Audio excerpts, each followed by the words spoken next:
महाराष्ट्रामध्ये महाविकास आघाडी 100% सत्तेमध्ये येणार। आम्ही 165 जागा 160 ते 65 जागा आम्ही जिंकू आणि आम्हाला पूर्णतः विश्वास आहे, कारण या सरकारच्या संदर्भात जो काही एक रोष होता लोकांमध्ये, लोकांना बदल हवा होता आणि या सगळ्या गोष्टी अनेक गोष्टी कारणीभूत आहेत। त्यामुळे झालेल्या मतदानाची टक्केवारी म्हणजे सामान्य मतदार राग व्यक्त करण्यासाठी, गरीब आणि मध्यम वर्गीय मतदार, त्यांच्यावर लादलेले टॅक्सेस, हे सगळ्या गोष्टी आणि त्यांची झालेली महागाईमध्ये पिळवणूक, सर्व फॅक्टर्स त्यामध्ये मतदारसंघामध्ये मतदानामध्ये दिसून आलं आणि सरकारच्या संदर्भात जनतेमध्ये जे राग आणि संताप होता तो पण दिसला आम्हाला।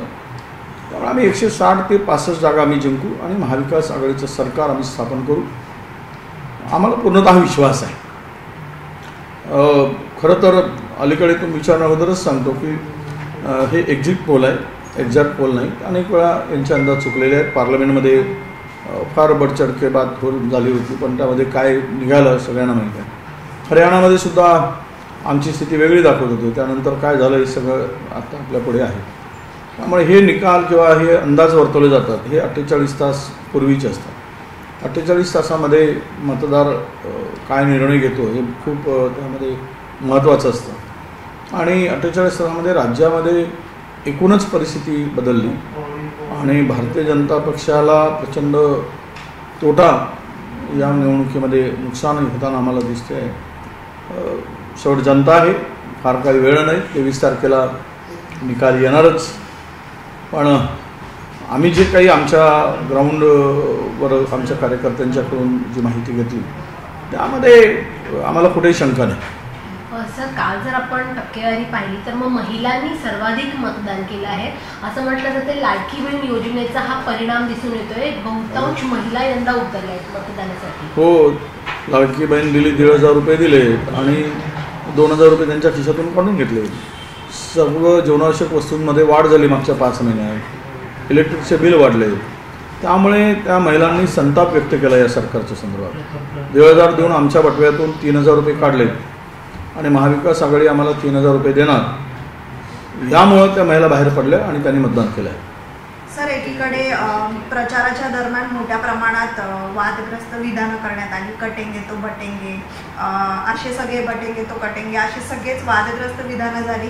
मात्र आता ह्यावरती केंद्रीय निवडणूक आयोगाने अहवाल मागवलेला आहे। काय करणार नाही, केंद्रीय कुणावर कारवाई करणार। खरं तर जो पैशाचा मोठ्या प्रमाणात वापर झाला, भारतीय जनता पक्षाने निवडणूक धर्मावर नेण्याचा प्रयत्न केला, धार्मिक वातावरण निर्माण केलं, कारण भारतीय जनता पक्ष ज्यावेळेस निवडणुका हारते त्यावेळेस आता त्याला निवडणुकामध्ये हिंदू वगैरे सगळ्या गोष्टी येतात। आता झाला, आज निवडणूक संपली, आता हिंदू वगैरे विषय त्यांच्यासाठी संपला, आता पैसे खाण्याचा विषय सुरू होईल त्यांचा, म्हणजे हे ठरलेलं आहे त्यांचं ते। त्यामुळे हे काही मुद्दे फार महत्त्वाचे महाराष्ट्रात उपयोगी पडले नाही। एक नॅरेटिव्ह त्यांनी तयार करायचा प्रयत्न केला, पण त्याला यश आलं नाही आणि धार्मिकतेला जनतेने थारा दिला नाही आणि पैशाचा अमाप वाटप झाला आहे। पैसे कुठे होते दिसत नव्हती ज्यावेळेस हे सगळं झालं। तर मला वाटतं की विनोद तावडेंच्या संदर्भात खरं तर त्यावेळेस भाई तिथले जे आमचे आहेत जितेंद्र ठाकूर, त्यांचं एक स्टेटमेंट आलेलं आहे की त्या संदर्भात वरून आदेश होते असं ते म्हणाले। तर मला वाटतं की त्यांचा सीडीआर वगैरे तपासला तर कुणाचे वरून आदेश होते, कोणत्या पक्षाच्या नेत्याचे आदेश होते विनोद तावडेसारख्या नेत्यांना अडकवण्यासाठी, हे सुद्धा पुढे येईल, पुढे आलं पाहिजे। म्हणजे ज्या पद्धतीनं महाराष्ट्राचं राजकारण तो वेगळ्या दिशेनं चाललेलं आहे, तर मी निकाल येऊ द्या, मग मी त्या संदर्भातला स्फोट करेल आणि आज काही फार त्यामध्ये बोलणार नाही। काल मवियाच्या बैठकीमध्ये नाना पटोले हे पाहायला मिळाले नाहीत आणि त्यांची अनुपस्थिती आम्ही दोघेही उशिरा आलो, रात्रीच्या विमानाने आलो। आज बैठक आहे त्यामध्ये आम्ही राहू। काल आम्हाला येणं शक्य नव्हतं, मला पण निरोप होता आणि आमच्या नाना पटोलेंना पण निरोप होता, पण आम्हाला शक्य झालं नाही कारण आम्ही काल सगळ्या आढावा घेत होतो विदर्भातला आणि आम्हाला दुसरं फ्लाईट पण नव्हतं, सकाळी जरा उशिरा आल्यामुळे। त्यामुळे संध्याकाळच्या फ्लाईटने आम्ही आलो, तर आमची एक बैठक आहेच, मग त्यामध्ये ही सगळी चर्चा होईल। तुम्ही म्हणताय आमचं सरकार येणार आहे, आमदार जे निवडून येतील त्यांना एअरलिफ्ट केलं जाईल अशी माहिती मिळते आहे, त्याबद्दल काय आमदारांना सुरक्षित ठेवण्यासाठी काही पावलं उचलली जाणार आहेत का? आम्हाला त्याची गरज वाटत नाही, पण आमचं क्लिअर मेजॉरिटी आहे, त्यामुळे आमदारांचा काही संबंध. आमदारांना आम्ही 23 तारखेला रात्री पोहोचण्याच्या सूचना केलेल्या आहेत, फार तर 24ला सकाळी पोहोचण्याच्या सूचना आम्ही केल्या आहेत, कारण 2 दिवस सत्ता स्थापनेसाठी 48 तास शिल्लक असतात, त्यामुळे सगळ्या आमदारांनी वेळेवर पोहोचलं पाहिजे, ही त्यामागची भूमिका आहे. सर, प्रकाश आंबेडकर यांनी ट्विट केलं आहे की आम्ही त्यांना समर्थन देऊ ज्यांची सत्ता येणार आहे, त्यामुळे जसं चित्र स्पष्ट होईल ज्यांची सत्ता येईल असं वाटतंय आम्ही पूर्णपणे त्यांना समर्थन देऊ. नाही, आम्हाला त्या संदर्भात काही बोलायचं नाही. प्रकाश आंबेडकरांच्या भूमिका त्यांची भूमिका आहे, त्याने कुठे जावं, कोणाला समर्थन करावं, कोणाला करू नये या संदर्भात ते ठरवतील. त्यांचा पक्ष वेगळा आहे, त्यामुळे आम्ही त्यांना कुठलं बंधनं घालू शकत नाही. महायुतीमध्येच असलेले नवाब मलिक खरं तर त्यांनी आता निवडणुकीसाठी त्यांना तिकीट देण्यात आली होती. एकूणच त्यांच्या विरोधात गुन्हा दाखल आहे, ऑलरेडी भाजप जे आहे आरोप करते त्यांच्यावरती, मात्र ॲट्रॉसिटीचा गुन्हा त्यांच्यावरती दाखल आहे. आता समीर वानखडे यांनी हायकोर्टात याचिका दाखल केलेली आहे, कारण ज्या पद्धतीत ते खुलेआम बिनधास्तपणे माध्यमांशी बोलत आहेत, या सगळ्याच वावरत असताना त्यांच्यावरती अटकेची कारवाई का होत नाही असं विचारत त्यांनी याचिका दाखल केलेली आहे. हे सगळे विषय ज्यामध्ये त्यांनी दिलेली त्या भारतीय जनता पक्षाने या संदर्भातली आपली भूमिका स्पष्ट केली पाहिजे. म्हणजे सत्ता मिळवण्यासाठी वाटेल ते, आणि सत्ता मिळाल्यानंतर विरोधात बोललं की तो टार्गेट होतो. हे सगळं चित्र जे काही आहे महाराष्ट्रातलं, हे सत्ताधाऱ्यांनी त्यांच्या सोयीच्या राजकारणाचं चित्र आहे.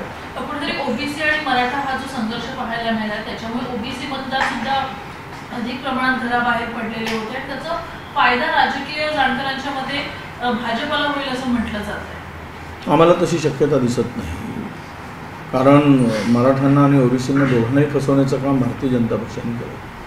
दोनही समाजामध्ये प्रचंड रोष होता. आमचंही आरक्षण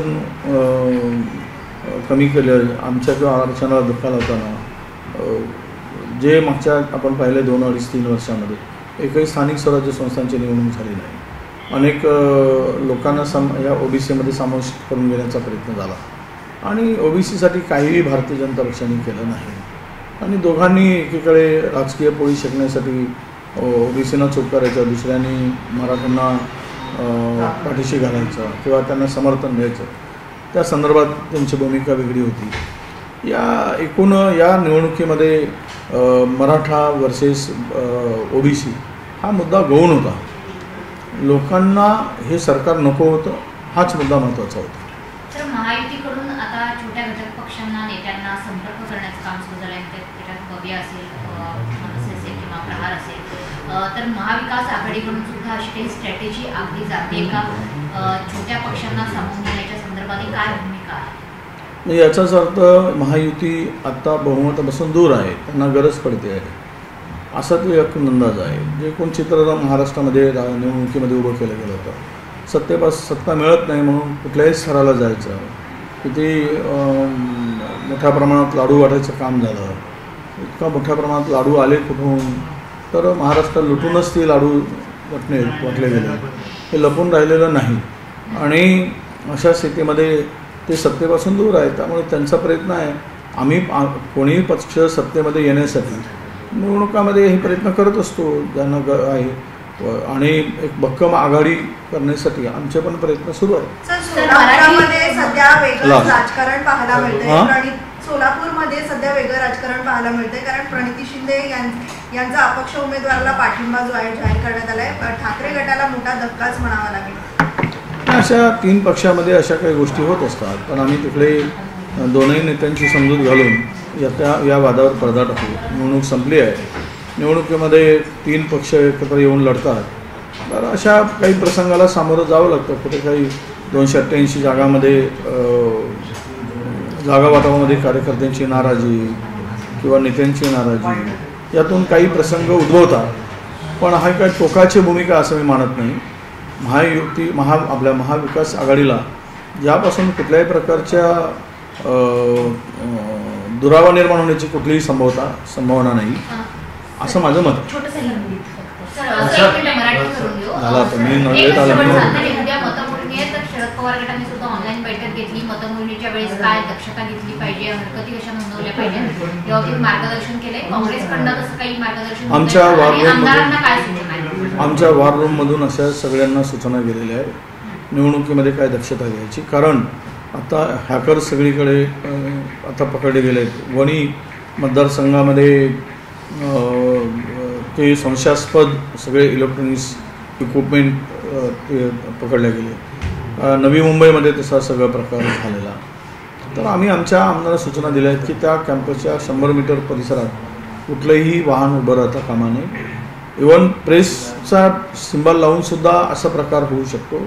त्यामुळे सगळ्या प्रेससुद्धा प्रेसच्या गाड्या असतील तर त्यामध्ये कुठलेही प्रेसच्या गाड्या मीन्स प्रेसचं नाव लावून असे प्रकार करण्याची शक्यता आहे, अशी सूचना आम्हाला मिळाल्या आहेत. त्या परिसरात कुठलेही व्हेकल थांबू नये आणि इंटरनेट सेवा त्या परिसरात बंद राहील याची दक्षता घ्यावी. आणि तिसरी महत्त्वाची गोष्ट म्हणजे त्या परिसरामध्ये आपल्या लोकांनी माणसं ठेवून त्यावर लक्ष ठेवावं. CCTV कॅमेरे लावून एक स्क्रीन बाहेर लावावी. अशा अनेक सूचना आम्ही दिलेल्या आहेत. काउंटिंगमध्ये सुद्धा बॅलेट पेपरमध्ये चांगली हुशार आणि त्या तज्ज्ञ लोक बॅलेट पेपरच्या काउंटिंगला ठेवावी. आणि काउंटिंगमध्ये सुद्धा यामध्ये चांगली मंडळी ठेवावी. अशा सगळ्या सूचना आम्ही ऑलरेडी सगळ्या उमेदवारांना दिलेल्या आहेत, त्यांच्या प्रतिनिधींना दिल्या आहेत, तेथील नेत्यांना दिल्या आहेत.